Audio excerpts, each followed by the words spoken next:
Today we are discussing a matter of great importance: the need for change management and improving this ministry's internal working methods and practices. As Foreign Minister, I believe it is my responsibility to foster a culture that not only welcomes change, but thrives on it. Since I assumed office, I have worked to ensure that we are constantly evolving and improving to stay ahead of these times of multidimensional transition. It is crucial that we embrace change, manage it to our benefit, and navigate through it with agility and resilience. In the fast-paced and interconnected world we live in, traditional management approaches are no longer sufficient. We must be agile, adaptable, and responsive to national and international realities, and to the needs of those we serve, including Pakistanis at home and abroad. This requires a paradigm shift in how we conduct our business. Upon assuming office, I realized the need to improve the morale of the diplomatic service. Our bureaucracy was fraught with red tape, limited resources, and outdated tools. To tackle these challenges head-on, I tasked a team from within the ministry. Their insights and feedbacks shaped the change management reform, a transformative reform plan to revitalize the Ministry of Foreign Affairs. During the process of formulating the change management reform, we actively sought input from all levels of the ministry, including through a comprehensive survey from officers based at the headquarters and those posted at missions abroad. This survey exercise received an overwhelming feedback and provided critical insight on issues and challenges confronting the service.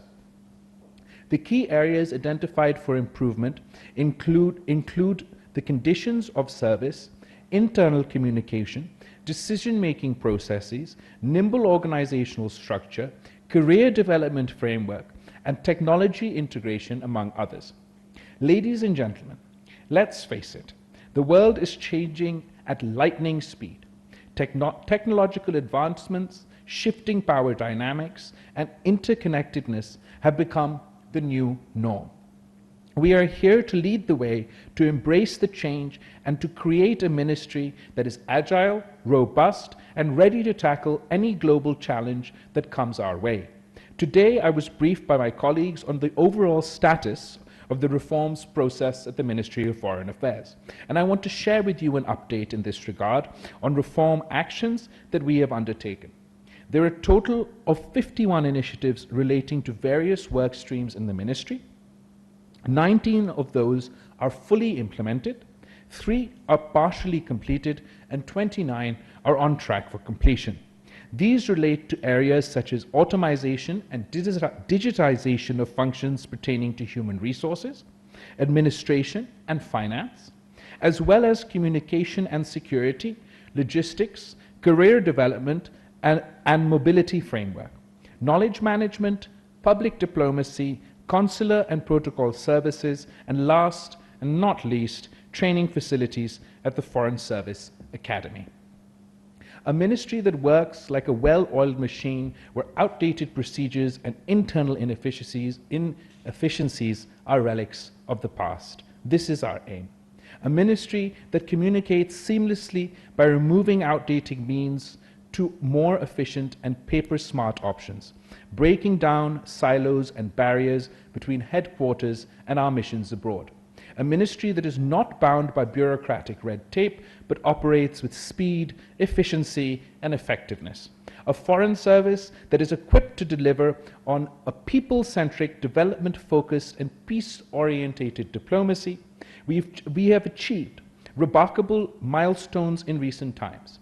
For example, Pakistan's early exit from the FATF grey list, our key role in creating the Loss and Damage Fund at COP27 for countries impacted by climate change-related calamities, global recognition of Pakistan's leadership at G77 plus China, as well as our stewardship of the OIC Chair of the Council of Foreign Ministers, are some of the key diplomatic achievements. Bilaterally, we have reinvigorated our relationships, broken barriers, and formed new partnerships. To maintain our leadership, we must embrace the future. We must become a knowledge-based economy fostering innovation and technology leadership. By leveraging technology, we can make our government more accessible, efficient, and responsive to the ever-evolving global dynamics and needs for our society. We will be willing to challenge the status quo. We must be willing to challenge the status quo. We cannot continue with business as usual approach if we are to achieve any breakthroughs in our objectives. So what does the change management reform entail? The change management reform is going to be our blueprint for success. It's about efficiency, about streamlining our processes, eliminating unnecessary steps, and ensuring ease of doing business. It's about leveraging modern technologies to unlock new levels of productivity and business continuity. It's about putting the well-being of Pakistani citizens abroad at the forefront, ensuring their safety and providing them with the support they need. It is about empowering our personnel, giving them the tools, incentives, and opportunities to excel. It is about effective knowledge management, harnessing the collective wisdom within our ministry to make informed decisions. It's about articulating and propagating Pakistan's foreign policy objectives with conviction and clarity. It's about fostering harmonious relationships internally amongst ourselves and our line ministries, as well as externally with foreign diplomats and dignitaries through enhanced protocol practices. It's about optimizing consular services, providing prompt assistance to our citizens wherever they may be. It's about improving the conditions of services, including harmonizing the salaries and allowances of the Ministry of Foreign Affairs at headquarters and abroad. And it's about equipping future diplomats with the skills and the right kind of training they need to navigate the complexities of the modern era. Additionally, we recognize the importance of empowering our workforce. They are the most valuable asset of our ministry. We will invest in their development, providing them with the necessary resources, skills, training, and opportunities to grow both personally and professionally. Our senior officers will be mentors and coaches, guiding their teams and enabling them to unleash their full potential. We believe that by empowering our officers, we will create a workforce that is engaged, motivated, and committed to achieving our organizational and foreign policy goals.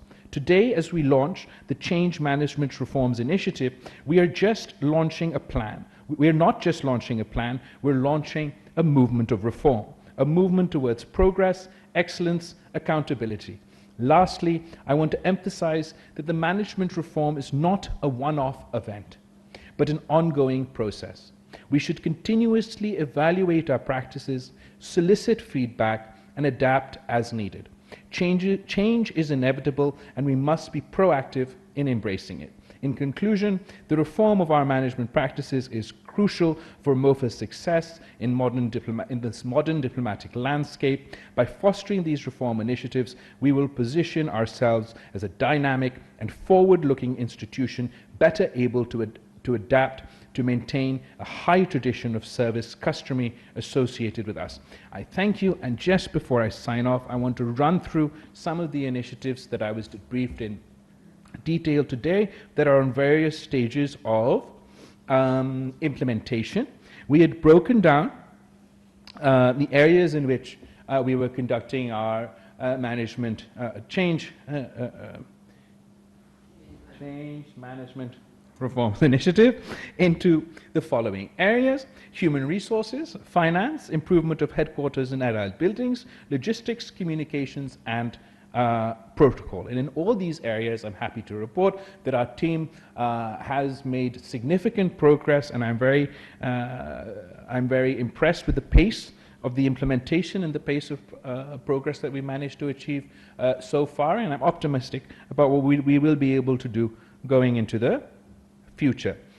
The summary, there's a very detailed summary that I've been briefed on, so I'm going to just very quickly try and run through what I can. In this, for example, under human resources, we've have had a comprehensive review of the Foreign Service Academy curriculum.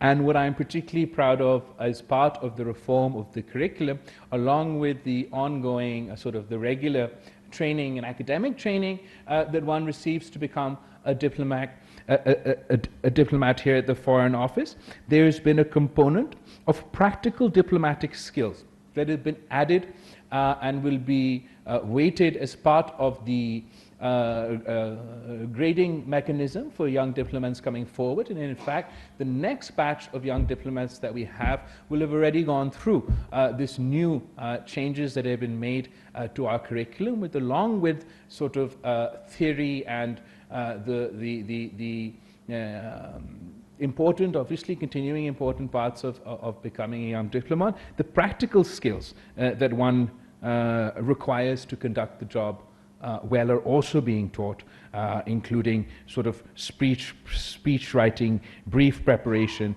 public speaking, teamwork, event management, even socialization and networking skills, critical thinking, etc., in order to encourage more well-rounded young diplomats to join us here at the Foreign Ministry.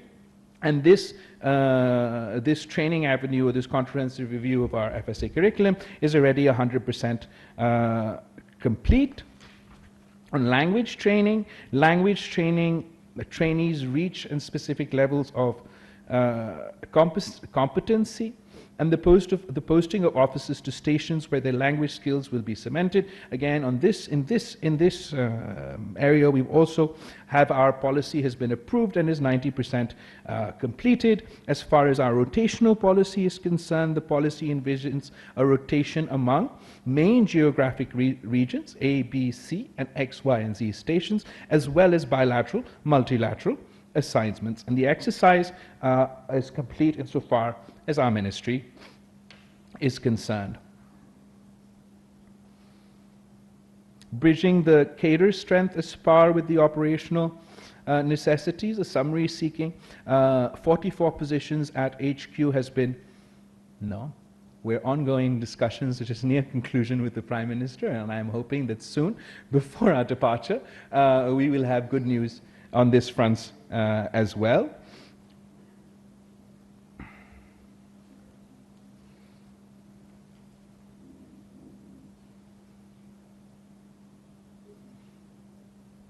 We've also started training modules for the various categories of our staff here at MOFA, and to include training modules for our security guards, for our drivers, for our officials who deal with IT. And 5 training sessions have been conducted in the last 4 months, and 4 sessions are planned in the next 4 months. So this is to ensure that all our staff employed with the Foreign Office or at embassies abroad are all trained and brought up to par for their new postings. And I'm very happy that this has already been completed by 50%. And once 50% is completed and our next stock of people go abroad, they will also receive this training.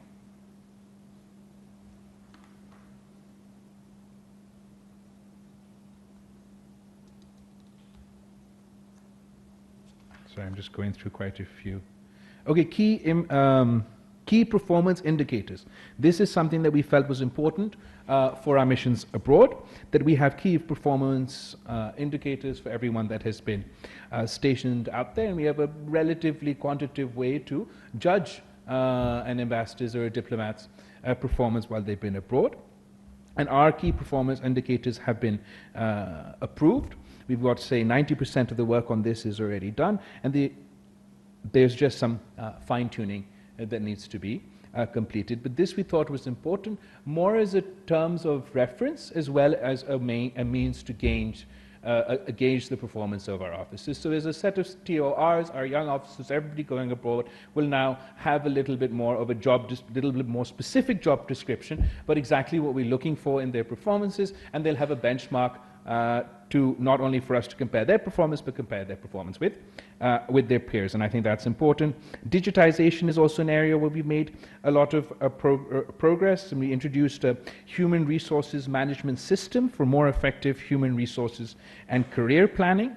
The system has already been designed, data entry in respect to offices has been completed, hosting facility at the NTC has been arranged, and the issuance of individual officers' IDs and passes are being generated by NITB in phase 2 staff will be included in the HRMS system. So this is also our digitization initiative, particularly for human resource management, is also something that we've managed to complete, and that we believe is very important. It leads us not only towards a more paperless system, but again, it's important for quantitative analysis of people's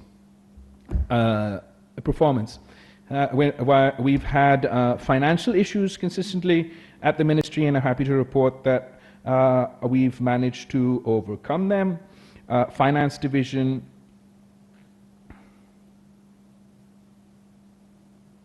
has made sure that we meet all our obligations and provided us with the necessary finances to do so. We've also introduced a financial management system which is a system designed by NITB, and the first training session for accountants at HQ and missions abroad have been completed and feedback received, and this is being incorporated into our system, and the expected launch will be by the end of this month. This is also 95% complete, so the introduction of a financial management system will again help with our administrative and financial needs.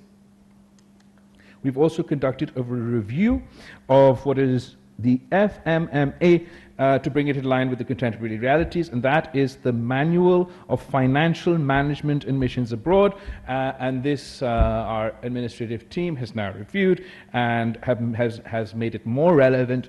It was out of date and very extensive, and now it should be more relevant to our people. More improvements and changes that we made here at the ministry is the solarization of the ministry buildings, with the assistance of our Chinese friends who provided us with some financing.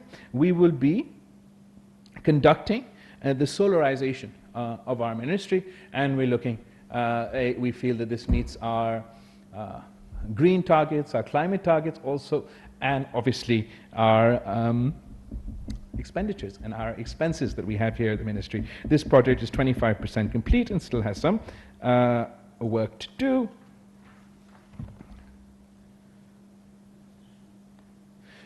We've also reviewed our communications, internal and external, particularly from a security standpoint to the secure transmission of confidential and restricted messages. 2 separate options have been developed: a secure covert comms based system and a file encryption device. And this is also 100% complete, and around 20% of our missions have received it already, with the others waiting to do so in the near future. And then we've also, to ensure secure transmission of our ordinary correspondent, we've got a special email service that is used by many government entities, including the ISI and NTC, and we've also made movement and progress on this front as well. I mean, there's quite a few that I could, keep going on. In fact, I will keep going on. We have something small but has had a significant impact, which is the use of Pakistan Post for our inland mail as well as our diplomatic bags. Our inland mail has been given to the Pakistan Post, which has resulted in a saving of 50% of costs for MOFA, and the Pakistan Post has also been requested to accept our diplomatic bags, and we're still waiting on progress on that front. We've updated our antivirus systems across the ministry that were very out of date and unfortunately in some places not up to the mark, but now they are all sort of authentic and the latest versions that have been subscribed to officially. And again, as far as our communications are concerned, we've got our software-based mail management system, and this is also, development is 100% complete, testing is 100% complete, and deployment has been completed. So for our internal mail management system has also been updated. Software-based visitors management system. This will enhance the monitoring and registration of our visitors, and this is 90% completed. We've also conducted a security audit here at the Foreign Office that has improved our security outlay overall. We've also conducted a fire audit, very important, fire safety for everyone here at the Ministry.